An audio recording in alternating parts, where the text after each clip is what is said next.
This is the Vision 79 podcast where my friend Sander and myself, Mason, discuss recent developments in our business and personal growth. The name Vision 79 comes from our respective racing numbers. Sander's is 40 minus 39, and we have a shared vision for success in business and personal life. Many successful people started small, just like us, but very few of them documented their process. We intend to be the first to document our process from start to finish. So, we usually start off with a weekly recap to share with our future selves what we've been doing. And it's tough to get into details right now, but I think generally speaking, we can say that we've hit a conclusive analysis checkpoint such that we can now start actually executing. Like, we have all the numbers that we're going to have. There's no more mental masturbation to be done. Like, we're ready to start moving. And we've started reaching out to people to try and find specific sourcing suppliers, stuff like that, which I think is a big step. We've started doing some of the documentation too, or promotional side of things, I'll say, to kind of get around the analytics of it. But those are more I think it's a good way physical things that we've been doing that are not pertinent to the moment, but will be in the coming months. Yeah. It's tough because I feel like I'm ready to continue and I'm ready to start making major steps. Like, I'm ready to run, right? A lot of the content I consume is, you could do the numbers hundreds and hundreds of times, but at the end of the day, you're not doing anything. Like, you're just doing numbers. You're just mentally psyching yourself up. So, like, how much preparation to do the work do you need before you do the work? Like, I'm fucking ready to go. Yeah. And the stuff we're doing is important, and it'll either need doing now or need doing later, and it'll be more difficult to do because we'll have a lot going on. But I almost don't even mind that because, like, I'm ready to fucking throw myself into the deep end, you know? So I'm fucking amped. I'm excited. I've got some specific stuff written down in here that I'd rather not bring up at this time, but that's regarding, the business stuff. So instead, I'll roll into my first thing, which is that I've been waking up a lot earlier. I got in trouble at work the other week because I was asked. Me too, actually. Do you want to talk about that? Yeah. So I did a video series of me learning to spin a basketball at work. And I videotaped it in my office on Kennedy Space Center campus.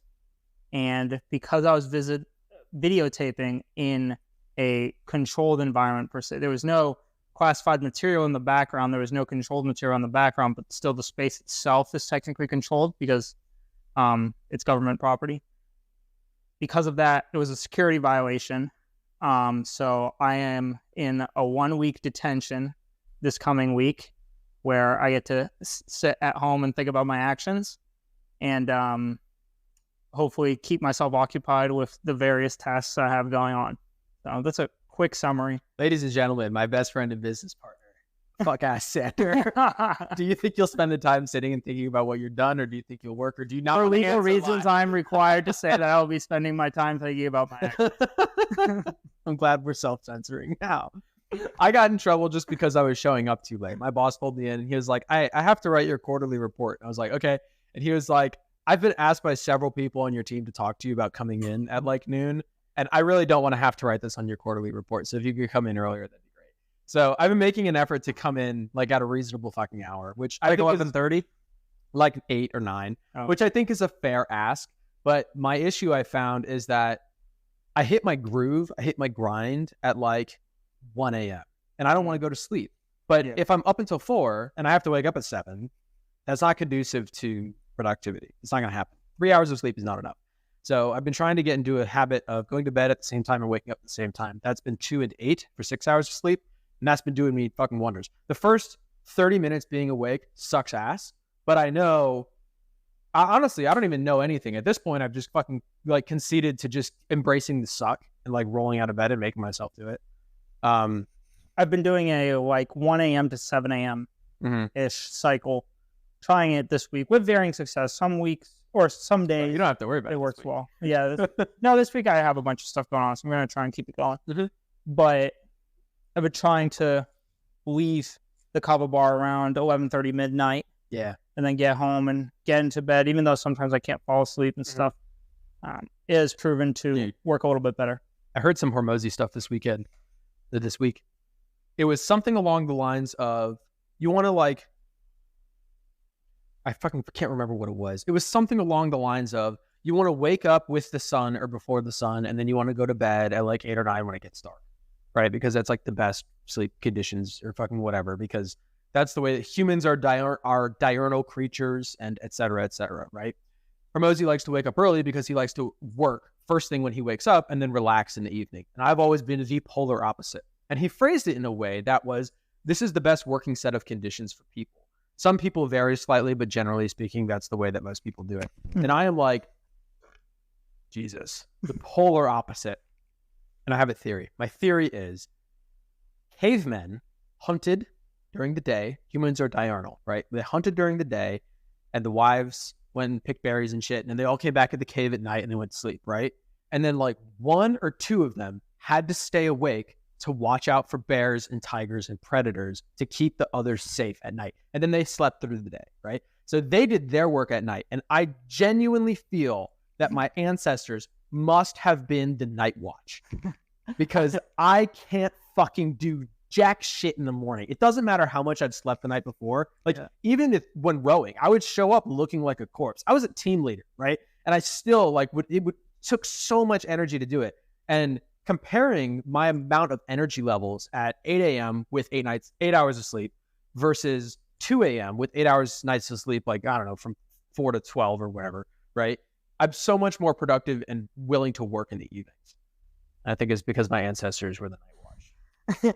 I thought you were going to say that cavemen used to work during the day and sleep at night. And your ancestors were one of the few that got gratification out of working when other people were sleeping. It could have been that. Everyone wakes up and I've got like 4 killed elk. And I'm like, what do you think of this? Y'all got a new blood drawing on the cave wall. Yeah. No, not that at all. I think that my ancestors must have been in the night watch. And that could be total bullshit. I could have just like, it could have been like a nurture versus nature thing. I have no fucking idea. But yeah, I think it's an interesting thought. And then I have carried that into the gym because I've been trying to be more consistent with the gym. And I've been better about it, but not where I want to be. I want to be at least 80% of the days in the month I'm working out. And right now, today I'm at like 70, but 2 weeks ago I was at like 50. And I was like, what the fuck am I doing? Why am I fucking around? So I made a calculator in Google Sheets that tells me what percent out of the month complete I am, and then what percent out of the available days so far this month I am. So I can live track myself. And that's been holding myself really accountable. So I got to the gym today, or one of these days, not today. I was fucking dead tired.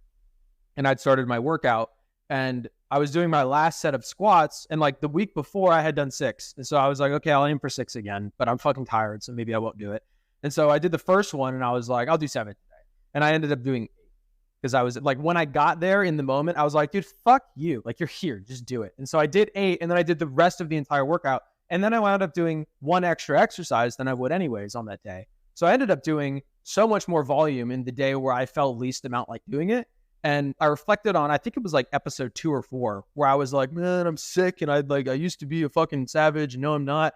And I'm starting to refine that groove again, which is nice. That's my personal report for the week. Yeah. As I'm fucking not a bitch anymore. I'd say I had a similar realization. I've had a lot of several stressful things going on in my personal life. I don't even know what you mean.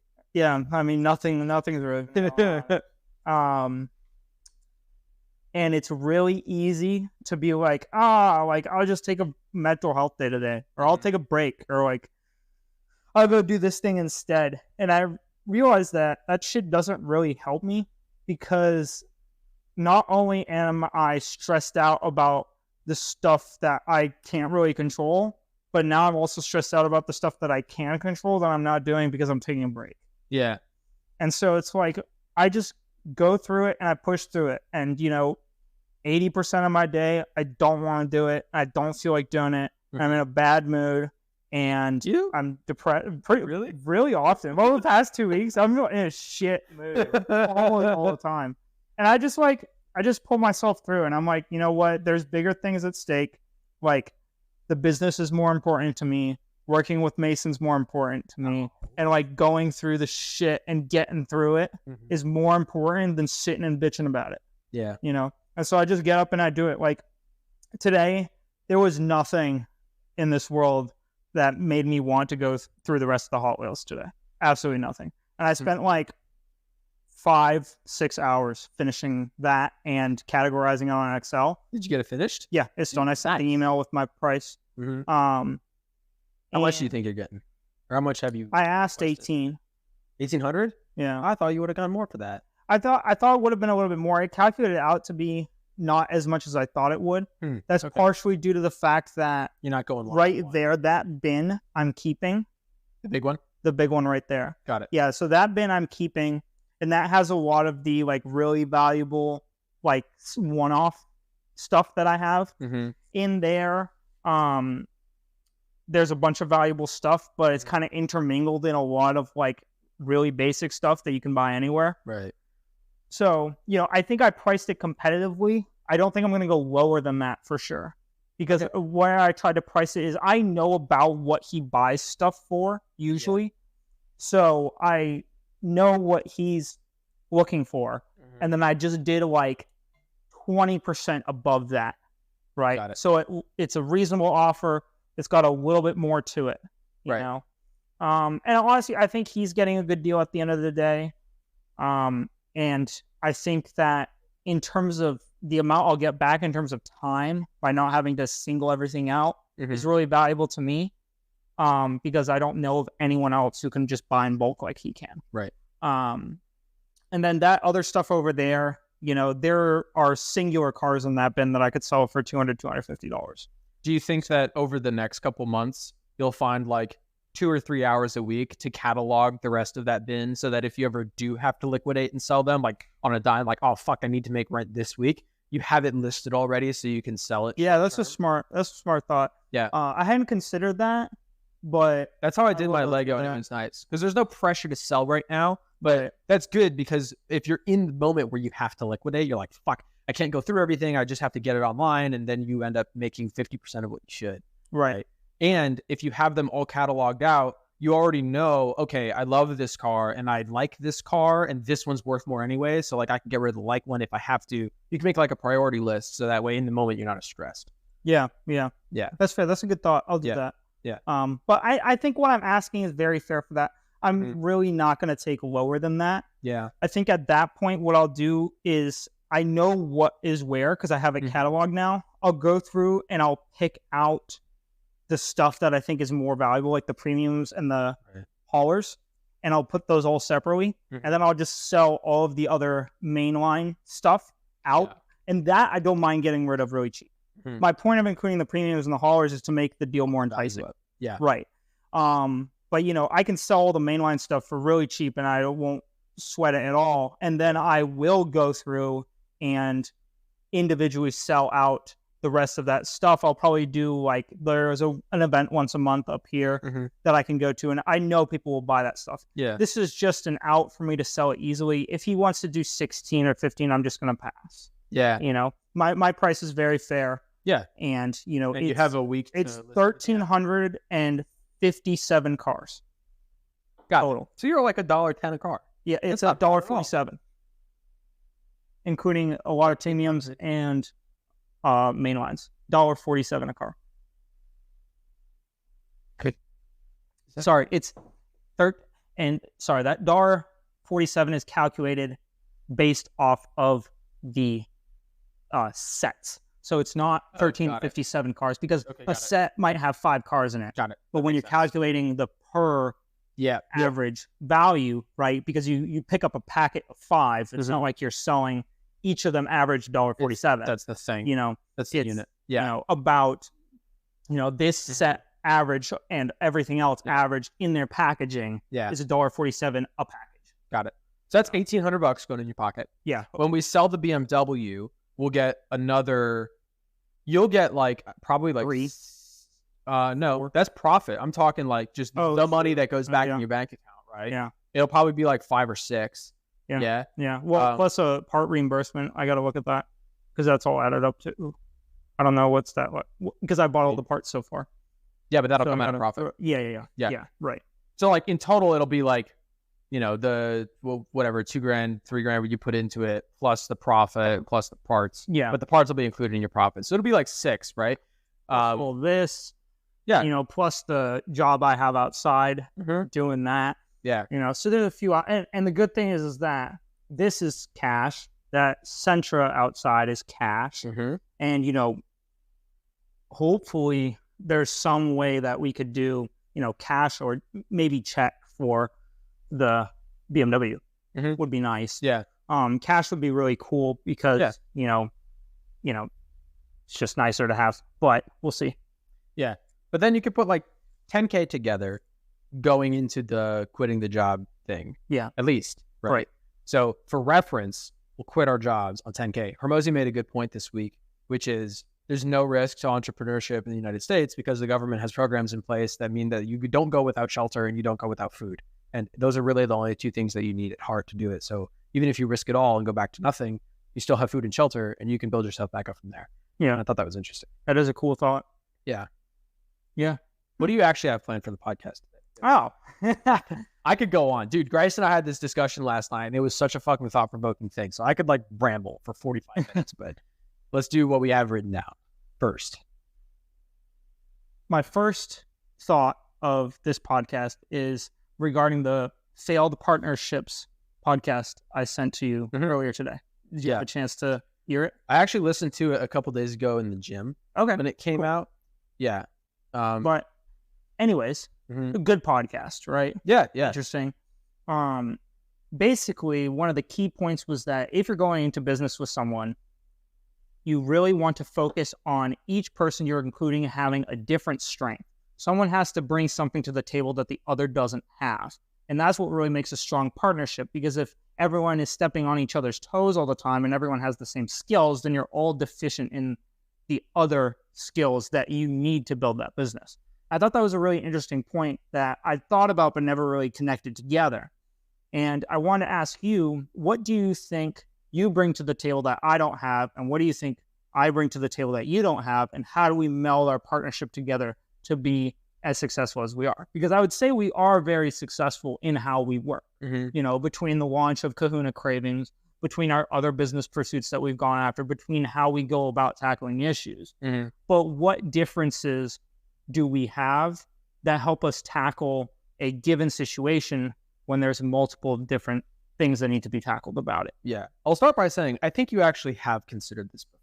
Because in the Formula SAE team, when we were running that, we fought to get a business guy on the team because we wanted the different perspective on the team. That's a good point. So you did actually know this already, even if it wasn't at the forefront of your mind. But diversity is important, and not just for fucking Title IX reasons, but it's because a diverse group of people will think different perspectives, and another perspective is the road to success. Right. Interestingly, I've also considered this because I've thought to myself, like, why the fuck do I get along with Sander? Like, we're so fucking similar, right? Like, though, like opposites attract, technically, like usually, right? Typically, but we're very similar. And I think what's interesting about that is, I think the reason that we work well together isn't that we balance out; it's that we double down on what we know and what we like, right? So, like, fucking analytics, being super picky about what we do and super picky about the people we like, and being not perfectionists, but just fucking proficient and working hard are all attributes that complement one another because it's doubling up. It's not balancing out, it's doubling up. And I think that's really important in getting a business started from the 9 to 5, because I'm not looking to build like the perfect business right off the bat. You're not going to build the perfect business right off the bat, right? When you are growing and scaling and you need to start handling many different departments, that's when you need the diversity to balance you in. But I think that to catalyze, to get everything going, it's important to have a very clear vision and have a similar way of getting there. So like, I can start to explain a predicament or solution to you and you'll pick up on it right away because we think the same. And I think that's really important, especially in getting started. Once we have the business and have the company and it's huge and it's global and our team of analysts are like, we're having this problem and such, you and I at that point are dumb because they're explaining a problem to us that we don't understand. So that's when we need the input from a marketing specialist, a finance specialist, whatever, right? And they can better inform our decision based on that data. But to start, like the grind, dude, I've got this killer quote coming up. The grind is where you and I excel. And that's, I think, why we work really well together. Yeah, I would agree with that. I think that's a good point. If you see differences, tell me. Yeah, no, like I don't. To add on to that, I think that one difference between us that I think helps us be more productive is that I handle more of the social media advertisement side of things, and you handle a lot more of like the bank finance side of things. I love numbers. Right? And I think that works well together because you don't really like doing the social media stuff, and I don't really mind it. And, I don't really particularly want to research Quicken specifications or business bank account options. But I learned a thing today. So at the bar today, we were talking about how someone we know lives in Florida and has a New York residency and New York license, and they don't pay New York state taxes, right? But you have a Massachusetts license and a Massachusetts residency and have to pay Boston taxes, right? Massachusetts taxes. Sorry, I forget Boston's not a state. And we were confused because we were like, if you have to pay out-of-state taxes for Boston and they don't for New York, they're committing fraud, right? They're not. New York has special laws. And I learned that every state has its own unique set of laws when regarding out-of-state things. Florida is a tax haven. That's why Trump and everyone in fucking Mar-a-Lago want to live there, because it's a huge tax shelter for a lot of people.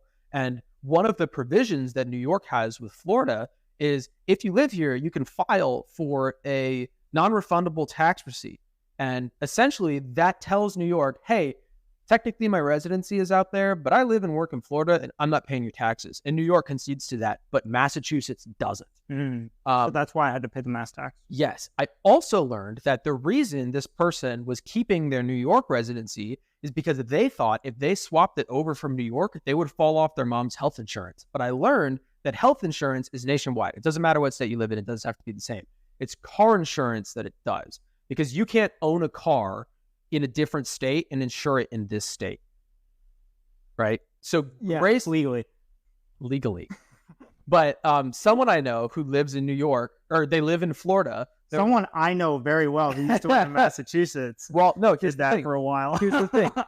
The title is in their parents' name in New York. They drive the car here.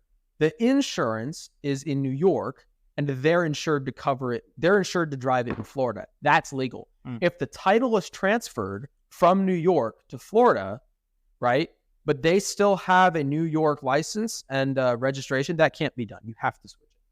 So were you to transfer the title from New York to Florida, you would have to transfer your residency and license as well. But I thought that the tax exemption was interesting because it does vary state by state. And it's a perfect fucking example about the numbers and how I look the accounting and the numbers and stuff. Yeah. But I think that was one of few points that came up when I was thinking about it a little bit. That difference between the two of us? Yeah. And honestly, and I think it works well. I think what I also value about us working together, just to stroke our own egos, is that I feel if I were down, like if I got fucking, I don't know, hit by a car, and I needed you to cover the accounting stuff for a week, you could do that. And I feel like if you were hit by a car, I could cover the social media stuff for a week. It's not a problem. I feel like we're both equally capable because we communicate proficiently. And many people don't communicate proficiently. There's a fucking specific example I can think of someone building a business that we learned about recently where no communication was done.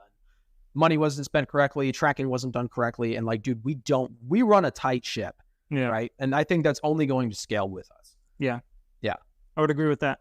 Yeah. Do you have another one that's related? No, I wanted to hear that grind quote you had. So I thought of this. Something about grinding. Dude, I thought of this midweek. It's what my TikTok short is on today. I fucking pushed the TikTok short I was going to do today because this one's so cool. In the middle of the week, I was at my desk and I wanted to fucking die. The 9 to 5 is killing me and I absolutely hate it, especially with waking up earlier and coming in earlier, because guess what? I'm in earlier. Everybody's happy about it and I still don't have shit to do. And I hate it. I was barely awake, barely conscious, right? And I had this thought to myself. I was kind of like chatting with Ryan over Skype and I cracked the code with him, this is my original quote. When I'm tired and bored, I bargain with myself. When I'm tired and engaged, I dig my heels in and fight against the friction. That's why they call it the grind. That's cool. I like that. Yeah, that's my own quote. And I love that because I recognized when my alarm would go off for work in the morning, I didn't want to go and I didn't care and I knew I had to, but I didn't want to. So I would bargain with myself and tell myself, dude, it's 15 minutes. No one's going to care. Snooze. 4 times later, I come into work late. My boss gets upset, right? But with formula, the alarm goes off at 6 a.m. I hit it once and I'm out of bed and going. I'm just as tired. I feel physically the same, but I have the energy to push past the friction because I know that if I increase my input, the output increases as well. But in a 9 to 5, the input, regardless, does not change the output. Yeah. Unless there's a crippling loss of input, like a guy I know who posts TikToks of spinning basketballs, and in which case the output is decreased too. He got suspended from work for a week, right? So, it's like critical loss. But I've seen people work their asses off in their 9 to 5 and not see any raises out of it, any promotions out of it. So why would I even try a medium amount? Why would I try at all, right? If I see people working their ass off to get raises and promotions and not getting it, then fucking why bother, right? And that's what I love about business and what I've learned through this experience of thinking about SAE is the more we put in genuinely, the more we see out. Yeah, no, for sure. Yeah. Dude, and that's why I've been trying to wake up earlier too. Mm-hmm. Because, the earlier I wake up, the more I get done with my day, the happier I am with my day and the better I feel. Yeah. But that doesn't, stay the same for the 9 to 5s because I can show up earlier to work and I'm still going to get out when I get out. Yeah, exactly. And like, what's the difference? I've been redefining my role at work. When I show up in the morning, I've told my boss outright, I was like, I don't like the stuff that I'm doing. I'm going to think about other stuff to do. And in systems engineering, you can kind of do that. And I came to him and I was like, hey, I'm doing this thing. I set up a team with my coworkers. I found a way to save the company money. And he was like, okay, like, yes, go for it. Right. But if I can't define how I'm providing value to the company, then I'm going to make it in whatever way I know, which is streamlining systems to save time because time is money in business. Mm-hmm. With salary employees. I have the hiccups. What the fuck is going on with me? What's your next thing? I'm dying. Just the next thing. What's the next thing? I listened to another Alex Hormozi podcast this week. Shocker. And he talked about the importance of overcompensating for mess ups. When you mess up in business, that one negative thing that you do to a customer or someone else you're working with is overshadowed by as many as 40 good things that you can do. Yeah. Right. So it's so important to overreact in a situation where you mess up. Put the blame on yourself because it's actually important to put the fault on yourself because then you have control over the situation. Mm-hmm. School teaches us that if you're at fault, you're wrong, right? Mm-hmm. If someone pushed Jimmy over, then you don't want to be the person who pushed Jimmy over because you're going to get in trouble. Yeah. And it's your fault, right? But in business, if you put it on yourself and it becomes your fault and you can become more upset about it being your fault than the person who you actually faulted, mm-hmm.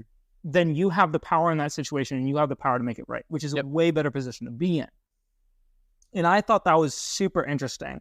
Mm-hmm. And I thought about it in the way of like, oh, well, it's always good to like be super polite and, if a mistake happens to address it and give back and be positive. But I never really thought about it in this frame, mm-hmm. like talking about it from the perspective of whose fault is it? And you want it to be your fault because then you have the control over the situation. Yeah. I thought that was really interesting. I wanted your input on that. You know Hormozi's thing about the angry boat? Only one person can be in the angry boat at a time because if a customer gets in upset and is yelling at you, you've got to get even more upset because you're upset that you faulted them. And then they calm down because only one person can be angry, right? It's that. But it's interesting because I listened to that podcast this week as well. And I also listened to a Hormozi podcast on leadership because I'm trying to learn, if we're going to be employers soon, the switch from employee to employer is, I think, bigger than I am anticipating it to be. And that means that I have to start posturing. Well, there's no negativity to over-preparing, right? Exactly. I need to start posturing myself, not only in how I carry myself and present myself to other people, but also in my own head as, okay, I need to be a leader, right? Because not only is my income dependent on my work and ethic and energy, but so are my employees. Their livelihoods are going to be on us. What's the best way to go about doing that? How can I foster a productive environment for my employees? And this leadership podcast talks about something that ties in super, super closely with that, which is respect must be given before it can be received. And his example of this is if he's late to something, even by 2 minutes, he'll apologize profusely and tell them that it'll never happen again, and then ask for them for specifics to make it better, something along those lines, right? So if you show up 2 minutes late to a meeting, say, hey, I'm so sorry. I did not mean to be late. I got caught up doing this thing. I didn't mean to disrespect your time. You have my sincere apologies. Now I'd like to work. and I'll show up early next time or something like that. And that shows the person who you just directly disrespected by not showing up on time that you're sincere and you care about it, and this isn't a norm for you, and you would like the opportunity to make it up. And that's exactly what his example is with your owning the fault. And that comes down to responsibility, I think. I think responsibility is a huge component to earning respect. And you don't only want respect from your partners and your customers and your employees, or your employers and your employees, but you also want respect from your customers. And that can be done directly by taking ownership of errors and then making it right. Yeah, I hear that. I think that as I've grown, I've become more keen on taking responsibility for things and more keen on being okay with the fact that I made a mistake and it's my fault. Mm-hmm. When I was younger, it was much more challenging for me. Why?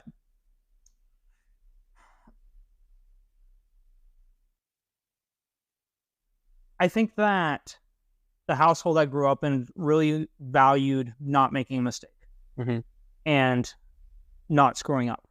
So I did everything in my power to not make a mistake, or at least make it look like it wasn't my fault. So how have you evolved from that? I've realized that other people don't live my life, right? So I live my life, and regardless of what I say is my fault or not my fault, the truth is the truth. And if the quicker I own up to whatever the situation is, the more quickly I can move on, and the more I can learn from it, right?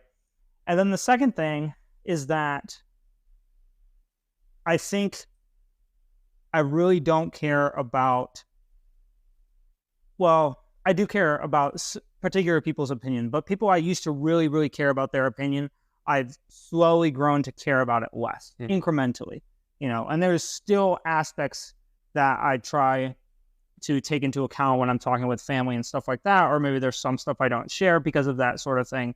But overall, I'd say I've become more accustomed to kind of doing my own thing and not worrying too much about it. Like, it doesn't weigh on me as much as it used to. And that's just part of, I think, becoming more independent and maturing and realizing that if I'm going to make the leaps that I want to make, I can't follow the footsteps of people who never made those leaps.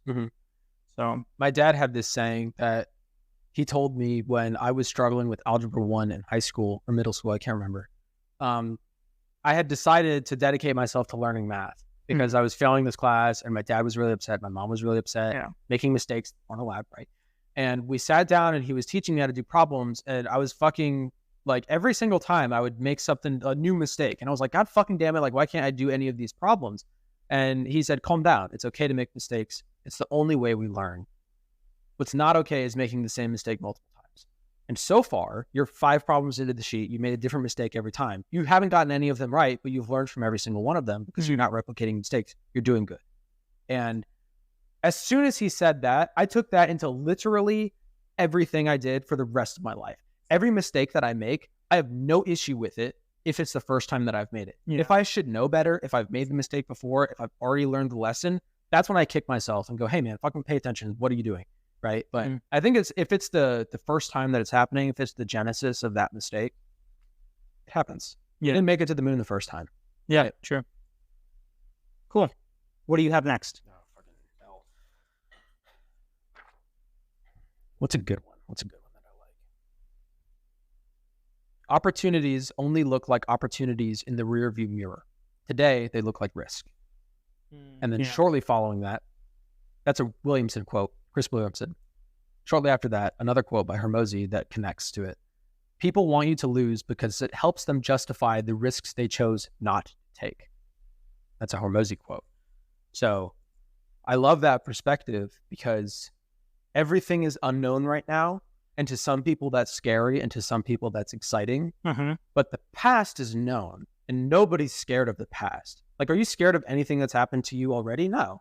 Right? There's no fucking, there's fucking trauma, whatever, but there's nothing in your past to be scared of because it's already happened, right? And if there is a awesome thing in your past or someone else's past, you can get envious of that and jealous of it.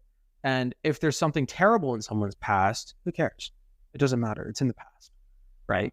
So when you're looking at a risk or a fork in the road, It's an opportunity, regardless of whether or not it was a risk. And other people will judge you for that no matter what, once you choose the right path. Yeah, I think I had a lot of that growing up too, where it was like, my way or the highway was a lot of the vibe I got from some of my family members.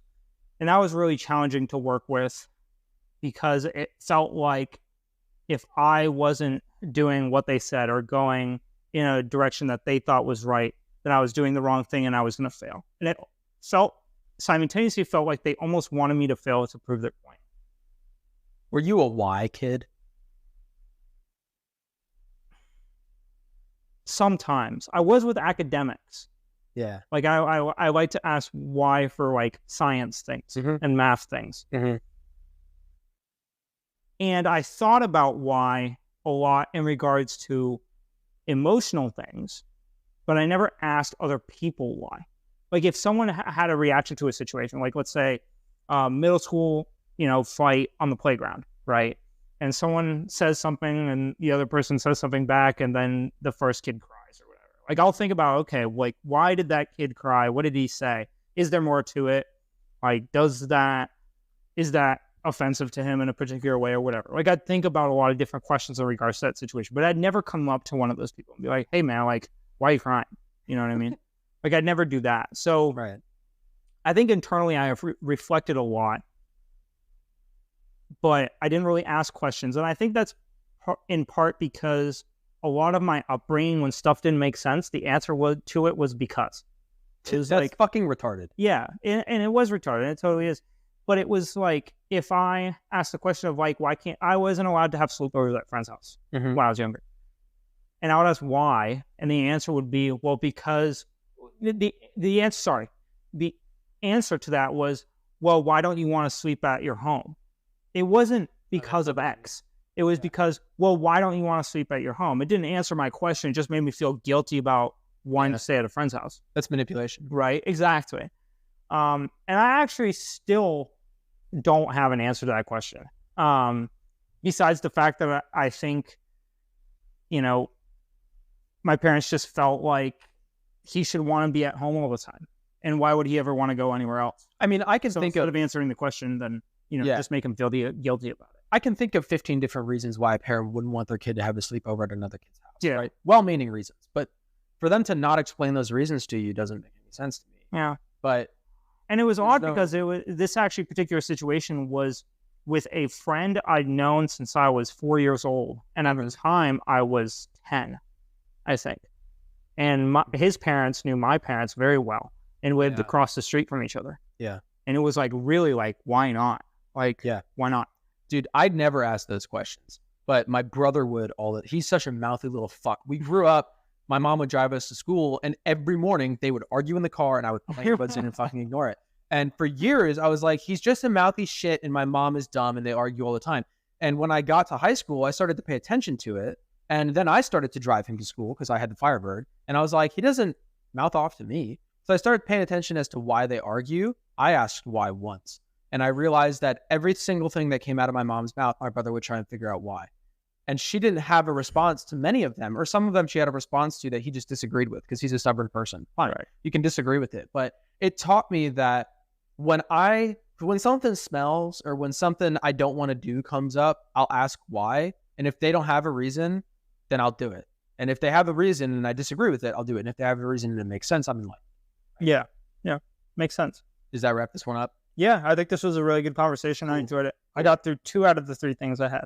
Fantastic. I'm sure you're in a similar boat. I only had one left at that big talking point that Grace and I had last night that I'd love to share. If you want to do like a 10-minute mini podcast after this, it's a cool thought experiment. We could release it halfway through the week, but it's up to you. But we'll wrap this one up. Thank you guys for listening.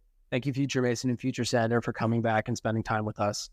We haven't fucked up anything too bad yet because you guys haven't come back in time to stop us. So we're going to keep making reckless decisions, and we'll see you in the next one.